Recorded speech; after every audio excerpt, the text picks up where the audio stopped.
Selamat pagi, Bapak Ibu Saudara yang dikasihi Tuhan. Mari pada pagi hari ini kita mau menyembah Tuhan, kita mau meninggikan nama Tuhan. Haleluya Yesus.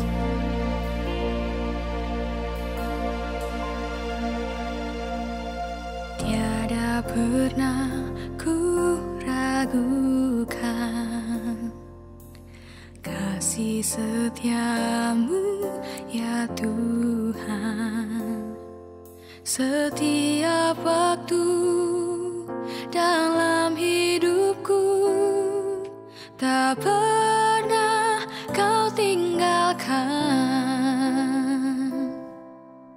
Meski langit tampak suram, awan gelap pun menghadang, hadapi badai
Selamat pagi Bapak Ibu Saudara, seluruh sidang jemaat Saint Altar. Senang sekali pada pagi hari ini kita bisa kembali bersama-sama mendengarkan dan merenungkan firman Tuhan. Bapak Ibu Saudara, saat membaca atau mendengar judul firman Tuhan pada pagi hari ini, kita diingatkan tentang kebebasan yang bukan sebebas-bebasnya, tetapi kebebasan yang tetap mengikuti aturan, kaidah, tata tertib, dan juga kebebasan yang disertai dengan kelakuan yang baik. Nah, mari kita baca satu ayat terlebih dahulu di dalam 1 Korintus pasalnya yang ke-8 ayatnya yang ke-9. 1 Korintus 8 ayat yang ke-9. Tetapi jagalah supaya kebebasanmu ini jangan menjadi batu sandungan bagi mereka yang lemah. Nah, dalam terjemahan Amplified Bible yang saya terjemahkan dengan sederhana ke bahasa Indonesia, ayat ini mengingatkan kita untuk berhati-hati agar kebebasan untuk melakukan sesuatu sesuka Anda tidak menjadi penghalang yang menyebabkan orang lain tersandung, ataupun bagi yang lemah memberi mereka dorongan untuk berbuat dosa. Nah, jadi seperti apa sebenarnya kebebasan menurut firman Tuhan? Nah, Bapak Ibu Saudara yang dikasihi Tuhan, tentu kita harus mengingat kembali bahwa manusia itu sebenarnya terbelenggu dengan dosa sebaik apapun manusia itu. Ya, sebab kita semua itu punya tabiat atau kodrat untuk tidak hidup di dalam kebenaran dan meninggalkan Allah. Itu tabiat manusia. Dan kalau kita sudah meninggalkan Tuhan, maka akibatnya adalah maut. Akibat dosa atau upah dosa adalah maut. Seperti yang tercatat di Roma 3 ayat 23 dan Roma 6 ayat 23. Hanya melalui karya salib kita ini benar-benar dibebaskan. Bapak Ibu, saat Yesus sudah memerdekakan kita atau membebaskan kita, perjuangan kita itu belum berakhir atau selesai, sebab dosa akan terus berusaha untuk mengikat kita kembali, untuk memperbudak kita kembali. Bapak Ibu nanti bisa baca di Yakobus pasal yang pertama ayat yang ke-15. Dan lebih celakanya lagi, kita ini sering berpikir, oh Tuhan itu sudah mengampuni saya, sudah menebus saya, jadi sekarang saya bebas.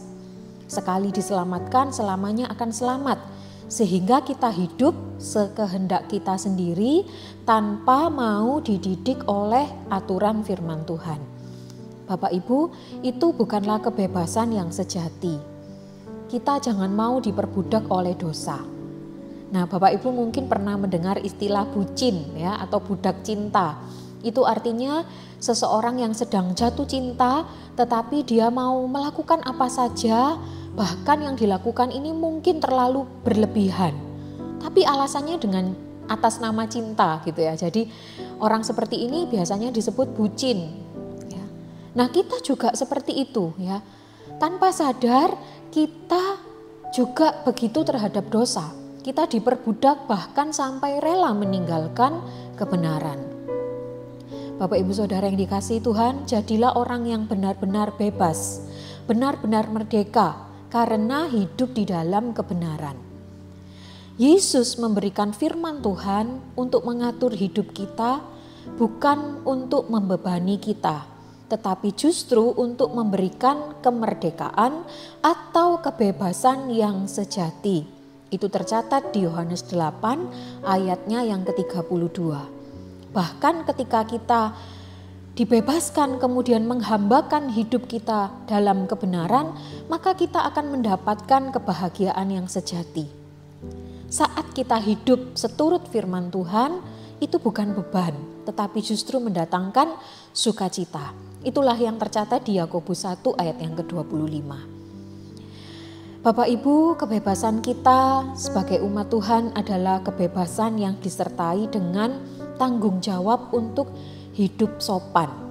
Tercatat di Roma pasal yang ke-13 ayat yang ke-13. Kita akan baca satu ayat ini di Roma pasalnya yang ke-13 ayat yang ke-13. Marilah kita hidup dengan sopan seperti pada siang hari, jangan dalam pesta pora dan kemabukan, jangan dalam percabulan dan hawa nafsu, jangan dalam perselisihan dan iri hati. Firman Tuhan menasihatkan kita untuk hidup sopan.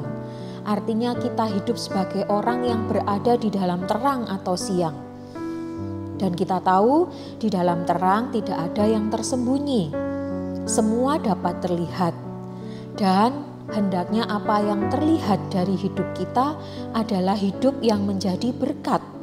Bukan hidup yang menunjukkan segala sesuatu yang berlebihan sampai tidak menjadi berkat. Hawa nafsu yang tidak terkendali. Bukan itu. Dan juga bukan segala perilaku yang tidak bermoral.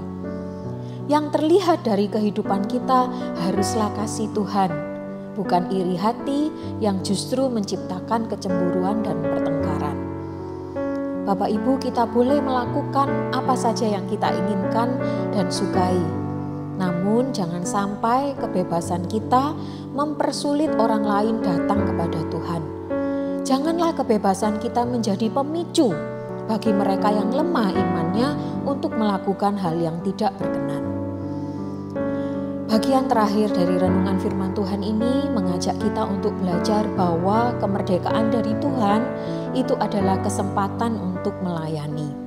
Kita belajar dari kehidupan Maria Magdalena, seorang perempuan yang dirasuki oleh roh jahat dan hidupnya sangat menderita, sangat tertekan. Ya, Bapak Ibu bisa baca di Lukas pasal yang ke-8.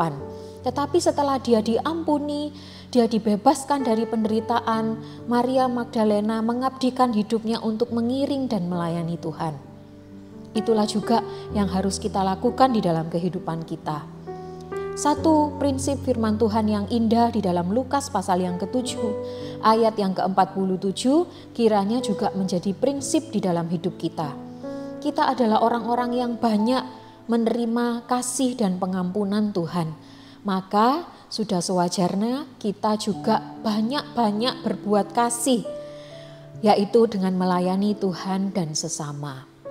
Ayat terakhir di Galatia pasalnya yang ke-5, ayat yang ke-13, kita akan baca Galatia 5 ayat yang ke-13.